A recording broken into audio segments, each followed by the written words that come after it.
Agora, para concluir, vamos fazer uma construção de um tetraedro regular.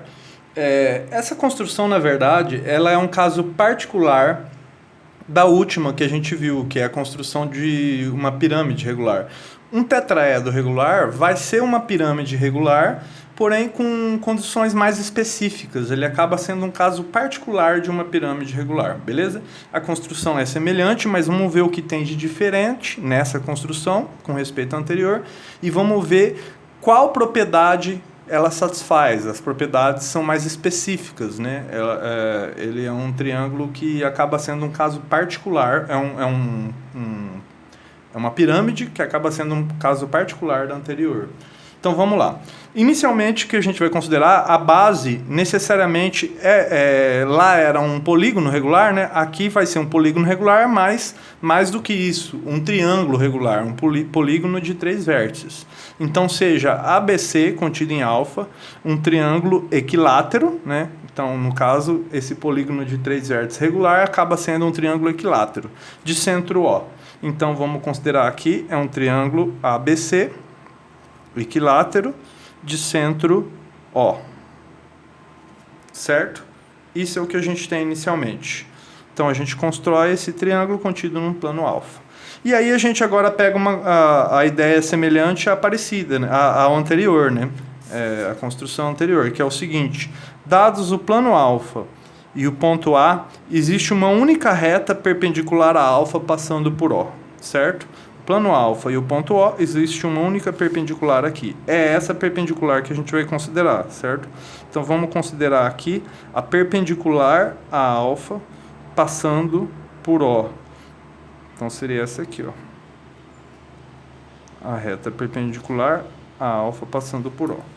Então, seja teorema 3 aqui, né?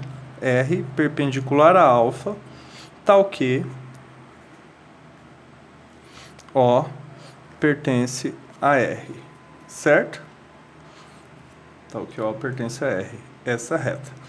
Pronto. Até então essa construção, esse item coincide com a construção anterior. E agora o que a gente vai fazer? A gente vai fazer como no anterior, a gente vai pegar um ponto V pertencente a essa reta R, porém não um ponto V qualquer. O que vai definir essa regularidade desse tetraedro vai ser exatamente esse comprimento aqui, ó. A distância entre V, aqui seria o ponto V, que vai ser o vértice, e o ponto O. Essa distância tem que ser específica nessa construção. Essa especificidade garante a regularidade do tetraedro. E olha só que interessante, vai ser nessas condições, ó. Considere o ponto V pertencente à reta R com essa característica, ou seja, de modo que esse comprimento VO é único. Esse comprimento tem que satisfazer essa relação aqui, ó. VO, esse comprimento, tem que ser igual a esse número aqui, ó. A raiz de AB. AB, o comprimento AB já está definido, né? AB ao quadrado, menos OA ao quadrado. Ou seja, esse número está definido, esse está definido, logo essa raiz é um número bem definido. A gente tem que pegar o VO de modo que isso ocorra. Naturalmente, de olhar aqui, a gente já percebe que essa relação vem do teorema de Pitágoras, né? E é exatamente isso. Então, o ponto V pertencente à reta R tem que satisfazer essa condição. Satisfazendo essa condição, essa pirâmide vai ser um tetraedro regular, certo? E, por fim, trace as arestas, né? Trace as arestas VA, VB e VC, certo? Então aqui estariam essas arestas VA, VB e VC, certo? Então aqui nessa construção a gente obtém um tetraedro regular, certo? Esse seria o tetraedro regular. A construção é somente essa. Vamos ver o que ocorre como propriedade, né? Vamos ver quais são as propriedades. Qual a propriedade que caracteriza um tetraedro regular? Uma propriedade mais forte que a do anterior, né? De um prisma regular qualquer. Então vamos deixar ele aqui, o nosso tetraedro regular, e vamos olhar para a definição e a propriedade que ele satisfaz. Então, primeira coisa, a pirâmide VABC, construída dessa forma, é chamada de tetraedro regular de base ABC e vértice V, certo? Bom, o que caracteriza o tetraedro regular? Num triângulo equilátero, a gente tem que os lados são congruentes, certo? E no tetraedro regular, analogamente, subindo uma dimensão, as faces laterais vão ser triângulos equiláteros, todos congruentes à base, inclusive. Ou seja, esses triângulos das faces laterais são triângulos equiláteros congruentes entre si e, além disso, congruentes à base. Ou seja, as 4 faces, incluindo a base, vão ser todas triângulos equiláteros e todos congruentes entre si. E isso está atrelado ao fato de que todas as arestas desse tetraedro são congruentes, né? Se a gente provar que todas as arestas são congruentes, a gente prova isso. Então, as faces laterais de um tetraedro regular são triângulos equiláteros congruentes à base, certo? A base já é dada, então vamos mostrar que ocorre essa congruência. Para mostrar, basta a gente mostrar que todas as arestas são congruentes entre si, todas elas. E aí a gente tem isso como resultado, como consequência, certo? Então, olha só. O triângulo, vamos olhar aqui para o triângulo VOA, vou desenhar ele aqui, ó. VOA, vamos olhar aqui, aqui O, aqui A. O triângulo VOA, que é esse aqui, ó, é retângulo, certo? Por construção, esse triângulo é retângulo. E aí a gente aplica Pitágoras sobre ele, aí a gente vai entender o porquê dessa relação que a gente determinou da raiz. Então, o triângulo VOA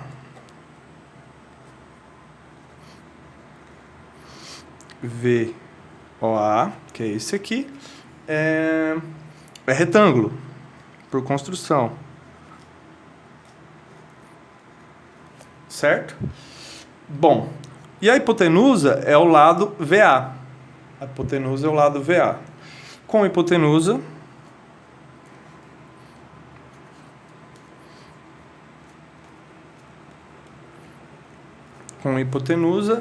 VA, certo?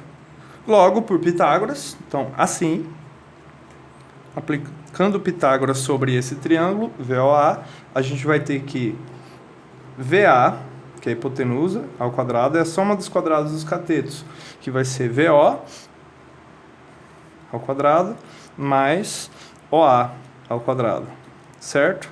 Pronto. Agora a gente vai aplicar a condição da nossa construção, que é o item 3, né? Pelo item 3, é esse aqui, ó.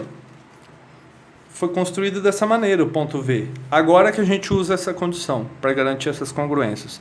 Porém, VO satisfaz essa igualdade por construção, né? Satisfaz essa igualdade por construção. Porém, VO, o comprimento de VO é igual a raiz de AB ao quadrado menos OA ao quadrado. Certo? Ou seja, ajeitando essa expressão, escrevendo ela de outra forma para comparar com essa anterior. Ou seja, se eu elevo aqui aos quadrados e passo esse cara para lá, o que vai sobrar aqui é AB ao quadrado vai ser igual a VO ao quadrado mais OA ao quadrado, certo? Isso que a gente obtém. Agora compara as expressões, ó. Esse termo coincide com esse, logo esse é igual a esse, como ambos são positivos, a gente pode extrair o quadrado aqui, certo? Logo, nesse caso, a gente vai ter que VA é congruente a AB. E AB é uma aresta do triângulo da base, né? O que a gente acabou de provar é que VA, essa aresta, é congruente a AB. Analogamente, usando uma construção exatamente igual a essa, a gente vai ver que VB também é congruente a AB e VC também é congruente a AB. Na verdade, poderia ser congruente a outros termos da base, né? Construção, mas o comprimento de todos os lados da base por hipótese, ele é o mesmo, né? Essa base, os lados são congruentes, por ser um triângulo equilátero. Então, analogamente, a gente obtém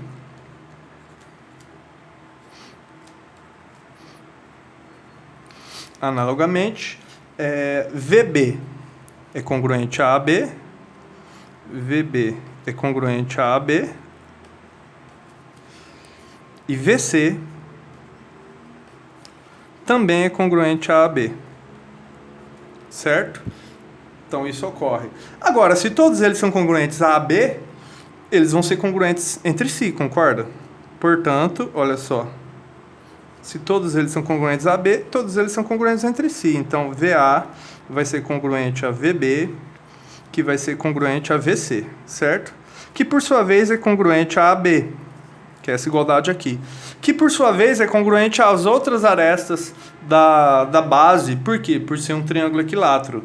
Então, por ser um triângulo equilátero, AB é congruente a BC, que, por sua vez, é congruente a AC. Ou seja, aqui a gente tem a igualdade, a congruência entre todas as arestas desse tetraedro. Desse modo, como todas as arestas são congruentes, olhando para as faces laterais juntamente com a base, todos eles vão ser triângulos congruentes pelo caso lado, lado, lado. Olha só, esse vai estar para esse. São todos congruentes, logo esses dois triângulos são congruentes. Repete esse raciocínio para todos eles, porque todo mundo é congruente aqui. Segue que todos esses triângulos são congruentes, incluindo o triângulo formado pela base. São triângulos equiláteros congruentes entre si. Portanto, vale isso, ou seja, as faces laterais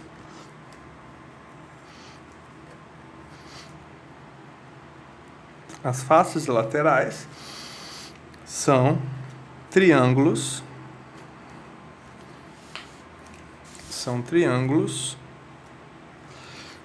equiláteros, né? Pelas igualdades, equiláteros congruentes à base.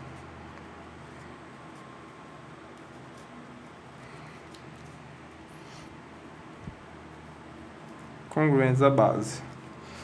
Pelo caso, lado, lado, lado. Todos os lados são congruentes entre si. Com isso, a gente garante a demonstração dessa propriedade. Então, o que ocorre aqui é que num tetraedro regular, a gente tem que todas as faces são triângulos, as faces laterais são triângulos equiláteros, congruentes, e além disso, eles são congruentes a base, ou seja, todas as faces, incluindo a base, são triângulos equiláteros congruentes entre si.